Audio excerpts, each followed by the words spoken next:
Dear students, इतिहास के दूसरे पार्ट यूरोप में समाजवाद एवं रूसी क्रांति के अंतर्गत जो हमने पिछली वीडियो में बताया था, उसमें हमने 1917 की फरवरी क्रांति के विषय में कल बात कर ली थी। ज़्यादा समय न लेते हुए उससे आगे की बात अब हम करते हैं। उससे पिछले टॉपिक्स के लिए आप पिछली वीडियो को देख सकते हैं। ठीक है जी। तो 1917 की क्रांति को हम दो भागों में डिवाइड करते हैं, बांटते हैं। उसके अंतर्गत इनका अध्ययन करते हैं। फरवरी की क्रांति, ऐत्रोगाद में फरवरी क्रांति, और अक्टूबर नवंबर की क्रांति। तो आज हम फरवरी के बाद की स्थितियों की बात करेंगे। तो अंतरिम सरकार ने सैनिक अधिकारों, भूस्वामी, उद्योगपति प्रभावशाली थे। इनमें उदारवादी और समाजवादी जल्दी से जल्दी निर्वाचित सरकार का गठन चाहते थे। जनसभा करने, संगठन बनाने पर पाबंदी हटा दी गई थी। हालांकि निर्वाचन का तरीका सब जगह एक जैसा नहीं था, लेकिन पेट्रोग्राद में की तर्ज पर जगह जगह पर सोवियत या संगठन बना लिए गए थे। अप्रैल 1917 में बोल्शेविकों के निर्वासित नेता जो इन्हें निकाल दिया गया था देश से, लेनिन, रूस वापस आ गए और लेनिन के नेतृत्व में बोल्शेविकों ने 1917 से ही युद्ध का विरोध कर रहे थे। उनका कहना था कि सोवियतों को सत्ता अपने हाथों में ले लेनी चाहिए। लेनिन ने बयान दिया कि युद्ध समाप्त किया जाए, सारी जमीन किसानों के हवाले कर दी जाए और बैंकों का राष्ट्रीयकरण कर दिया जाए। इन तीन मांगों को लेनिन की अप्रैल थीसिस के नाम से जाना जाता है। यदि आपसे पूछा जाए कि अप्रैल थीसिस क्या है, तो अप्रैल थीसिस में आप बताएंगे कि लेनिन ने अपनी क्रांति के नेतृत्व में तीन मांगें रखी थी। कौन कौन सी? रूस को प्रथम विश्व युद्ध से अलग करने की, सारी जमीन किसानों के हवाले करने की तथा बैंकों का राष्ट्रीयकरण करने की। इन तीन मांगों को अप्रैल थीसिस के नाम से जाना जाता है। उन्होंने सुझाव दिया कि जब अपने रेडिकल उद्देश्यों को स्पष्ट करने के लिए बोल्शेविक पार्टी का नाम कम्युनिस्ट पार्टी रख दिया जाए, और बोल्शेविक पार्टी के ज़्यादातर लोगों को अप्रैल थीसिस सुनकर काफ़ी हैरानी हुई। उन्हें लगता था कि समाजवादी क्रांति के लिए अभी सही वक्त नहीं आया है, इसलिए फिलहाल अंतरिम सरकार को ही समर्थन देना चाहिए। इसके बाद गर्मियों में मजदूर आंदोलन फैल गया। औद्योगिक इलाकों में फैक्ट्री कमेटियां बनाई गई। इन कमेटियों के माध्यम से मजदूर फैक्ट्री चलाने के लिए मालिकों के तौर तरीकों पर सवाल खड़ा करने लगे। वे अपने काम के समय को निश्चित करना चाहते थे और अपनी आय आदि निश्चित करना चाहते थे। जून में लगभग 500 सोवियतों ने अखिल रूसी सोवियत कांग्रेस में अपने प्रतिनिधि भेजे। जैसे जैसे अंतरिम सरकार की ताकत कमजोर होने लगी, बोल्शेविकों का प्रभाव बढ़ने लगा। सरकार असंतोष को दबाने के लिए सख्त कदम उठाने लगी। जुलाई 1917 में बोल्शेविकों द्वारा आयोजित किए गए विशाल प्रदर्शनों ने का भारी दमन किया गया। बहुत सारे बोल्शेविक नेताओं को छिपना या भागना पड़ा। आप इस चित्र में देख सकते हैं कि 17 जुलाई 1917 का ये चित्र है। बोल्शेविक समर्थक प्रदर्शनकारियों पर सेना द्वारा गोलीबारी की जा रही है। तो इस प्रकार से क्रांति का दमन किया जाने लगा। अब बात करते हैं अक्टूबर 1917 की क्रांति की। तो जैसे जैसे अंतरिम सरकार और बोल्शेविकों के बीच टकराव बढ़ता गया, लेनिन को अंतरिम सरकार द्वारा तानाशाही थोपने की आशंका दिखाई देने लगी। इसीलिए लेनिन ने बोल्शेविकों को इकट्ठा किया और 16 अक्टूबर 1917 को पेट्रोग्राद सोवियत पर बोल्शेविक पार्टी ने कब्जा कर लिया। 24 अक्टूबर को विद्रोह शुरू हो गया। संकट की आशंका को देखते हुए प्रधानमंत्री केरेंस्की सैनिक टुकड़ियों को इकट्ठा करके शहर से बाहर चले गए। सुबह ही सरकार के वफादार सैनिकों ने दो बोल्शेविक अखबारों को दफ्तरों को घेरा। टेलीफोन टेलीग्राफ दफ्तरों पर नियंत्रण प्राप्त करने का किया और विंटर पैलेस की रक्षा करने के लिए सरकार समर्थक सैनिकों को रवाना कर दिया। पलक झपकते ही क्रांतिकारी समिति ने भी अपने समर्थकों को आदेश दिया कि सरकारी कार्यालयों पर कब्जा कर ले, मंत्रियों को गिरफ्तार कर ले। उसी दिन अरोरा नामक युद्धपोत ने विंटर पैलेस पर बमबारी शुरू कर दी। अन्य युद्धपोतों ने नेवा के रास्ते से आगे बढ़ते हुए विभिन्न सैनिक ठिकानों को नियंत्रण में ले लिया और इस प्रकार से अक्टूबर क्रांति संपन्न हुई और इसमें बोल्शेविकों के हाथ में सत्ता आ गई। अक्टूबर क्रांति के बाद क्या क्या बदला, इसके विषय में यदि हम बात करें तो बोल्शेविक निजी संपत्ति व्यवस्था के पूरी तरह खिलाफ थे। ज्यादातर उद्योगों और बैंकों का नवंबर 1917 में राष्ट्रीयकरण कर दिया गया। उनका स्वामित्व प्रबंधन सरकार के नियंत्रण में आ चुका था। जमीन को सामाजिक संपत्ति घोषित कर दिया गया। किसानों को सामंतों की जमीनों पर कब्जा करने की खुली छूट दे दी गई।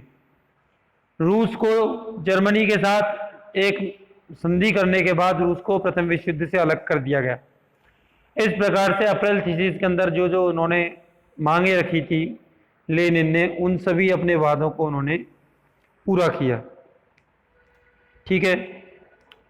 बहुत सारे कलाकार, युवा लेखक भी पार्टी की तरफ आकर्षित हुए, समाजवाद के परिवर्तन के प्रति समर्पित हुए और उन्होंने लेनिन की बातों को फॉलो किया। ठीक है। तो नेक्स्ट बात करते हैं गृह युद्ध की। जब बोल्शेविकों ने जमीन पर पुनर्वितरण का आदेश दे दिया तो रूसी सेना टूटने लगी। ज्यादातर सिपाही किसान थे, वे भूमि पुनर्वितरण के लिए घर लौटना शुरू कर दिया। यानी जो किसान सैनिक बने हुए थे वे लोग फिर से अपने खेती करने के लिए जब उनको जमीन मिलने लगी तो वो लौट के आने लगे। इससे सेना कमजोर होने लगी।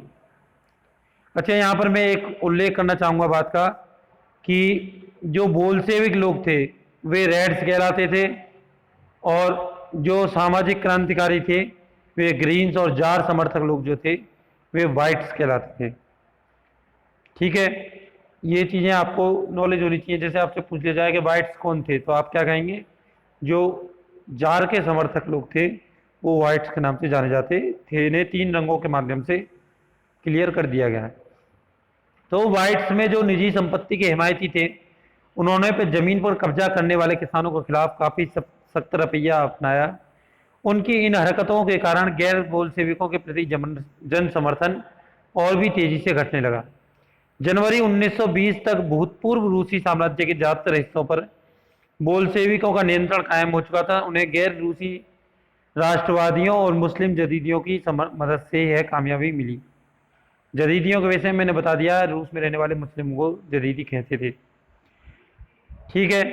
तो इस प्रकार से जो जमीन थी उसका बंटवारा हो गया और किसानों को जमीन अपनी प्राप्त हो गई। ठीक है। ज्यादातर गैर रूसी राष्ट्रीयताओं को सोवियत संघ यूएसएसआर में दिसंबर 1922 में रूसी साम्राज्य में से बोल्शेविकों द्वारा स्थापित किया गया। राज्य के अंतर्गत उन्हें राजनीतिक स्वायत्तता दे दी गई क्योंकि बोल्शेविकों ने स्थानीय सरकारों पर कई अलोकप्रिय सख्त नीतियां जैसे घुमंतुवाद, रोकथाम की कोशिश आदि थोप दी थी। ठीक है। नेक्स्ट हेडिंग की बात करें तो समाजवादी समाज का निर्माण। इसके लिए लेनिन ने क्या किया या बोल्शेविकों ने क्या किया, इसकी यदि हम बात करें तो उन्होंने पंचवर्षीय योजनाएं बनाई। पहली 2 योजनाओं के दौरान औद्योगिक विकास को बढ़ावा दिया गया। सरकार ने सभी कीमतें स्थिर कर दी। केंद्रीकृत नियोजन से आर्थिक विकास को काफ़ी गति मिली। औद्योगिक उत्पादन बढ़ने लगा। 1929 से 1933 के बीच तेल, कोयले और स्टील के उत्पादन में 100% की वृद्धि हुई। नए नए औद्योगिक शहर अस्तित्व में आए, मगर तेज निर्माण कार्यों के दबाव में कार्य स्थितियां खराब होने लगी।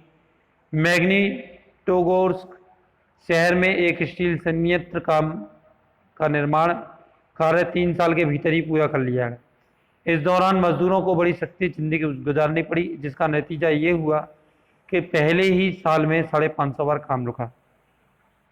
ऐसा होता है छात्रों कि जहाँ पर सरकार की मनमर्जी चलती है वहाँ पर वो लोगों के हित का ध्यान नहीं करती है। तो साम्यवाद में सरकार की मनमर्जी थी, सरकार ने जबरदस्ती लोगों से काम कराया। ठीक है जी। तो इस प्रकार से निजीकरण को वहाँ पर बढ़ावा दिया गया। उसको मतलब सरकार के हाथ में जिस प्रकार से औद्योगिकरण को बढ़ावा वहाँ पर दिया गया। बात करें आगे के समाज की तो स्टालिनवाद और सामूहिकीकरण, इसके अंतर्गत हम बात करेंगे कि नियोजित अर्थव्यवस्था का शुरुआती दौर खेती के सामूहिकरण से पैदा हुई तबाही से जुड़ा था। क्या हुआ कि खेतों को सामूहिकीकरण कर दिया गया। उसमें किसानों से कहा गया कि अपने उपयोग का अनाज आप अपने पास रखोगे, बाकी अनाज सरकार को दे दोगे।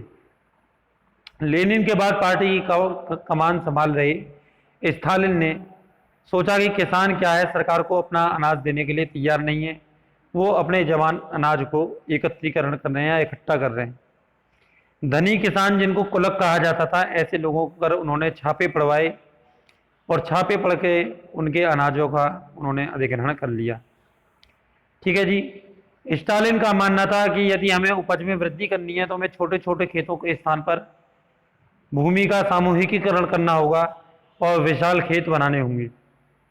इसके बाद स्टालिन ने सामूहिकीकरण कार्यक्रम शुरू किया। 1929 में पार्टी ने सभी किसानों को सामूहिक खेतों कोल खोज के में काम करने के लिए आदेश जारी कर दिया। ज़्यादातर जमीन और साजो सामान सामूहिक खेतों के स्वामित्व में सौंप दिए गए। इससे क्या है, किसानों ने इसका विरोध किया। बहुत से किसानों ने अपने मवेशी भी मार दिए। मवेशी मतलब जिन पशुओं को वो पालते थे। ठीक है जी। उसके बाद 1930-33 में सोवियत इतिहास का सबसे बड़ा अकाल पड़ा, जिसमें 40 लाख से ज़्यादा लोग मार गए। पार्टी में भी बहुत सारे लोग नियोजित अर्थव्यवस्था के खिलाफ थे। स्टालिन और उसके सहयोगी ने ऐसे आलोचकों के खिलाफ देश के विरुद्ध साजिश रचने का या देशद्रोह का आरोप लगाया। ऐसे लोगों को जेल में डाल दिया और उनको सजा दी गई। 1939 तक आते आते 20 लाख से ज़्यादा लोगों को या तो जेलों में या श्रम शिविरों में भेज दिया गया था। ज़्यादातर लोगों ने ऐसा कोई अपराध नहीं किया था, लेकिन उनकी सुनने वाला वहाँ पर कोई नहीं था। बहुत सारे लोगों को यातनाएं दे देकर उनसे इस आशय में बयान लिखवा लिए गए कि उन्होंने समाजवाद के विरुद्ध साजिश में हिस्सा लिया, यानी जबरदस्ती उनसे बयान लिखवाए गए। तो इस प्रकार से हमने समाजवाद के अच्छे रूप और बुरे रूप दोनों इस पाठ के अंतर्गत देखे। बात करें रूसी क्रांति और सोवियत संघ का विश्व पर क्या प्रभाव पड़ा, तो बोल्शेविकों ने जिस तरह सत्ता कब्जाई, इससे शुरू में तो समाजवाद को बहुत बढ़ावा मिला। सभी को अच्छा लगा कि ऐसा भी समाज हो सकता है जहां मजदूरों के, किसानों की सुनी जाएगी। लेकिन उसके बाद जब सोवियतों ने अपनी मर्जी चलानी शुरू कर दी, लोगों के हितों को जाने बिना अपनी मर्जी को उन पर थोपना शुरू कर दिया, तो इसकी अन्य साम्यवादी संस्थाओं ने इसकी बुराई भी की और उन्होंने कहा कि समाजवाद के ऐसे स्वरूप पर पुनर्विचार की आवश्यकता है। इसके साथ आपका यह पाठ समाप्त हो जाता है। धन्यवाद।